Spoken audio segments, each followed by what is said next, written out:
قرآني نبض حياتي، قرآني طهر ذاتي، قرآني عصمة أمري، قرآني طوق نجاتي. أعوذ بالله من الشيطان الرجيم. بسم الله الرحمن الرحيم. وقالوا لن يدخل الجنة إلا من كان هودا أو نصارى تلك أمانيهم قل هاتوا برهانكم إن كنتم صادقين. آج کے سبق میں ہم انشاءاللہ تعالیٰ سورۃ البقرہ کی آیت نمبر 111 کو گرامیٹیکلی انالائز کریں گے. آیت کی تلاوت ابھی آپ نے سنی اور آیت آپ کو سکرین پہ لکھی ہوئی نظر آ رہی ہے. تو چلتے ہیں اس آیت میں استعمال ہونے والے پہلے جملے کی طرف. پہلا جملہ آپ سکرین پہ دیکھ رہے ہیں کہ اللہ تعالیٰ نے ارشاد فرمایا کہ وَقَالُوا لَن يَدْخُلَ الْجَنَّةَ إِلَّا مَنْ كَانَ هُودًا أَوْ نَصَارَىٰ. واو جو ہے یہ ایک رائے یہ ہے کہ یہ عاطفہ ہے اور پھر قالو کا عطف جو ہے وہ ودہ فعل پر ہوگا، اور دوسری رائے یہ ہے کہ یہ واو استنافی ہے تو یہ جملہ جو بنے گا یہ جملہ مستانفہ ہوگا. قالو فعل آ گیا، فعل اور فاعل اس لیے کسی کا نمبر 1 اور 4 کے علاوہ ہے. واو اس کا فاعل ہے جو کہ ضمیر مرفوع متصل ہے. لن حرف ہے اور گرامر والے اس کو حرف نفی و نصب و استقبال یعنی حرف نفی، حرف نصب اور حرف استقبال کہتے ہیں. فعل مضارع سے پہلے آتا ہے تو فعل مضارع کو خفیف کرتا ہے ہماری اصطلاح کے مطابق، اس لیے آپ دیکھ رہے ہیں کہ یدخلو جو ہے وہ یدخلا کے طور پر آپ کو نظر آ رہا ہے، اس لیے کہ جو 5 صیغے جن کے آخر میں پیش آتا ہے فعل مضارع کے وہ پیش زبر سے تبدیل ہو جاتی ہے. تو لن یدخلا کا ترجمہ ہوگا وہ ہرگز داخل نہیں ہوگا، یعنی وہ داخل ہوگا ہی نہیں. کون داخل نہیں ہوگا اور کہاں داخل نہیں ہوگا، یہ 2 چیزیں ہمیں چاہیے. تو الجنت آپ دیکھ رہے ہیں مفعول بہی ہے کہ جنت میں داخل نہیں ہوگا، اور کون داخل نہیں ہوگا وہ آ رہا ہے الا کے بعد. تو لن اور الا یعنی حرف نفی اور الا یہاں پر جو ہے وہ حصر کے لیے استعمال ہوا ہے الا. تو من کان ہودن او نصارا یہ ہے فاعل یدخلا فعل کا. من موصولہ ہو گیا اور اس میں موصول جب بھی آئے گا ایک صلہ ہوگا.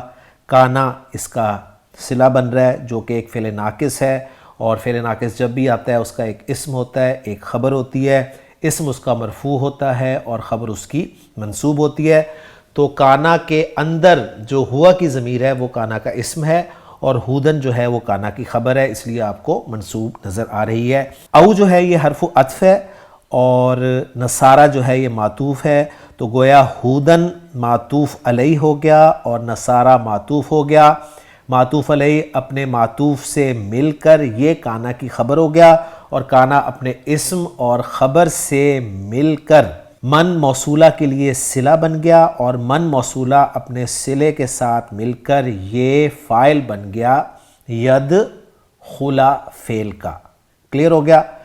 تو لن يدخل الجنت الا من کان ہودن او نصارا یہ پورا جملہ جو ہے قالو فعل کے لیے مقولہ یعنی مفعول بہ بن گیا، اس لیے محلاً منصوب ہم اس سے کہیں گے کہ لن يدخل الجنت الا من کان ہودن او نصارا. یہ پورا جملہ جو ہے یہ محلاً منصوب ہوگا، اس لیے کیونکہ یہ قالو فعل کے لیے مفعول بہ یا مقول القول ہے، اور قالو فعل اپنے فاعل اور مفعول بہ کے ساتھ مل کر جملہ فعلیہ بن گیا. اور اگر واو کو استنافیہ مانا جائے تو جملہ فعلیہ مستانفہ بن گیا، اور اگر واو کو عاطفہ مانا جائے تو پھر یہ جملہ جو ہے یہ معطوفہ کہلائے گا. کانا ہودن او نصارا جملہ جو ہے یہ صلۃ الموصول ہے، لہٰذا اس کا کوئی اعراب نہیں ہوگا، اور من اسم موصول اپنے صلے کے ساتھ مل کر یہ یدخلا کے لیے فاعل بن رہا ہے، لہٰذا اسے ہم محلاً مرفوع کہیں گے. کلیئر ہو گیا؟ اور اللہ کے بارے میں آپ کو بتا ہی چکا ہوں کہ یہ حصر کے لیے یہاں پر استعمال ہوا ہے، اور ترجمہ کچھ یوں کریں گے اور انہوں نے کہا.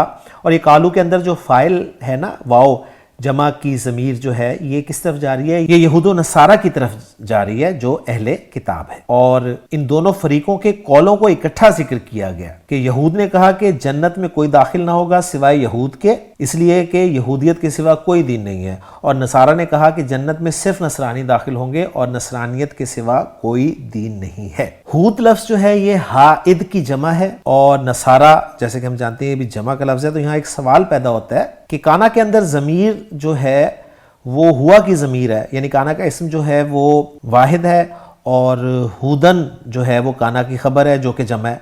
تو یہ کیا وجہ ہوئی؟ تو اس کا جواب یہ ہے کہ کانا کا اسم جو ہے اس کے واحد لانے میں لفظ من جو ہے اس کی رعایت کی گئی ہے، اور ہودن کے جمع لانے میں من کے معنی کی رعایت کی گئی ہے۔ تو یہ پوائنٹ آپ نے اچھی طرح نوٹ کرنا ہے، ورنہ ایک سوال یہاں پر یہ پیدا ہو سکتا تھا۔ اور اس حصے کا ترجمہ کچھ یوں بنے گا، اور انہوں نے کہا کہ جنت میں ہرگز داخل نہیں ہوں گے مگر جو یہودی ہوں گے یا نصارہ، یہ لفظی ترجمہ ہوگا۔ اور پھر اگر حصر کے حوالے سے ہم ترجمہ کریں تو کچھ یوں کیا جا سکتا ہے کہ انہوں نے کہا کہ جنت میں صرف یہود یا نصارہ داخل ہوں گے، یا جنت میں یہود و نصارہ ہی داخل ہوں گے۔ اس کے بعد اگلا جملہ جو ہے وہ آ رہا ہے تلک امانیہم۔ تلک یہ واحد مؤنث کا دور کا اشارہ ہے، اور مبتدا ہے اور خبر اس کی آ رہی ہے امانیہم۔ امانی لفظ جو ہے اس پر ہم نے سورۃ البقرہ کی آیت نمبر 78 میں بھی تفصیل سے بات کی تھی کہ امانی لفظ جو ہے یہ جمع کا لفظ ہے، اور اس کا واحد جو ہے یہ امنیہ ہے، اسم ذات ہے، اس کے معنی اندازہ، تخمینہ، پھر زیادہ خواہش، آرزو، بلکہ وش فل تھنکنگ وغیرہ کے لیے لفظ یہ استعمال ہوتا ہے۔ دل کا واحد مؤنث کا اشارہ کیوں استعمال کیا گیا ہے؟ اس لیے کہ امانی جو ہے یہ غیر عاقل کی جمع ہے، تو اس کے لیے اشارہ جو ہے وہ واحد مؤنث کا استعمال ہوتا ہے۔ تو اصل میں یہ کچھ جملہ یوں تھا کہ تلک المقولۃ امانیہم، یعنی ان کا یہ مقولہ ان کی جھوٹی خواہشیں ہیں۔ اس کے بعد اگلا جملہ جس پر آیت مکمل ہو رہی ہے وہ ہے کل ہاتو برہانکم ان کنتم صادقین۔ کل فعل امر ہے اور فاعل اس کا اندر ہی ہے، اس کے انتا ضمیر مرفوع منفصل، اور فعل اور فاعل ہو گیا تو مفعول بہ چاہیے، یعنی لفظی ترجمہ ہوگا تو کہہ دے، کیا کہہ دے، مفعول بہ یعنی مقول القول چاہیے، تو وہ ہے کہ ہاتو برہانکم ان کنتم صادقین۔ ہاتو جو ہے یہ فعل امر ہے، اور ہاتو کے بارے میں کہا گیا کہ اس کی اصل جو ہے وہ ہے آتو۔ آتو میں حمزہ کو پھر ہا سے بدل دیا گیا۔ ہاتو فعل اور فاعل ہو گیا، اور واو جو ہے یہ ضمیر مرفوع متصل اس کا فاعل ہے، اور اس کا ترجمہ ہے تم لے آؤ۔ کیا لے آؤ؟ مفعول بہ چاہیے، تو وہ آگے آ رہا ہے برہانکم، اپنی برہان، اپنی دلیل۔ برہان جو ہے وہ مضاف، اور کم جو ہے یہ ضمیر مجرور متصل، یہ مضاف الیہ، مضاف اپنے مضاف الیہ سے مل کر یہ مفعول بہ ہو گیا ہاتو فعل کے لیے۔ ہاتو فعل اپنے فاعل اور مفعول بہ سے مل کر جملہ فعلیہ انشائیہ ہو کر یہ کل کے لیے مفعول بہ مقول القول بن گیا، اور کل اپنے فاعل اور مفعول بہ سے مل کر جملہ فعلیہ انشائیہ ہو گیا۔ آگے پھر ایک جملہ آ رہا ہے کہ ان کنتم صادقین۔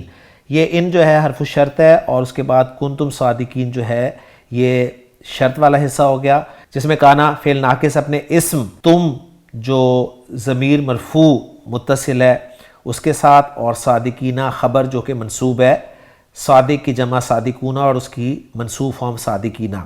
تو کانا فعل ناقص اپنے اسم اور خبر کے ساتھ مل کر جملہ فعلیہ ہو کر یہ شرط ہو گیا، اور اس کا جواب شرط جو ہے وہ محذوف ہے، یعنی ان کنتم صادقینہ تو فاتو برہانکم، تو لے آؤ اپنی دلیل کو۔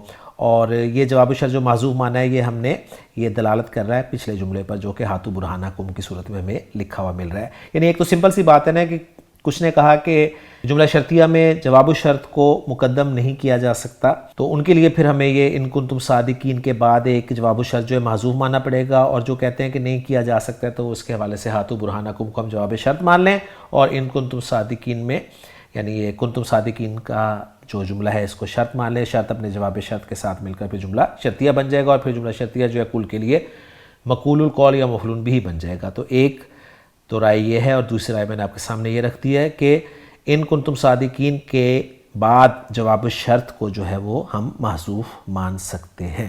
اور ترجمہ کچھ یوں کریں گے کہ لاؤ اپنی دلیل اگر تم سچے ہو۔ اب چلتے ہیں جی اس آیت کے اتھینٹک ترجمے کی طرف، جو کہ آپ اسکرین پہ لکھا دیکھ رہے ہیں کہ وَقَالُوا لَن يَدْخُلَ الْجَنَّةَ إِلَّا مَنْ كَانَ هُودًا أَوْ نَصَارَىٰ، اور انہوں نے کہا کہ جنت میں ہرگز داخل نہیں ہوں گے مگر جو یہودی ہوں گے یا نصارہ، یعنی جنت میں صرف یہودی یا نصارہ داخل ہوں گے۔ تِلْكَ أَمَانِيُّهُمْ، یہ ان کی آرزوئیں ہی ہیں۔ قُلْ هَاتُوا بُرْهَانَكُمْ، کہہ دے لاؤ اپنی دلیل، ان کنتم صادقین، اگر تم سچے ہو۔ تو الحمدللہ جی آج ہماری آیت نمبر 111 بھی مکمل ہو گئی۔ انشاءاللہ تعالیٰ اگلے لیکچر میں سورۃ البقرہ کی نئی آیت کے ساتھ آپ سے ملاقات ہوگی۔ سبحانک اللہم و بحمدک، اشہد ان لا الہ الا انت، استغفرک و اتوب الیک۔ قرآني نبض حياتي، قرآني طهر ذاتي، قرآني عصمة أمري، قرآني طوق نجاتي. قرآني نبض حياتي، قرآني طهر ذاتي، قرآني عصمة أمري، قرآني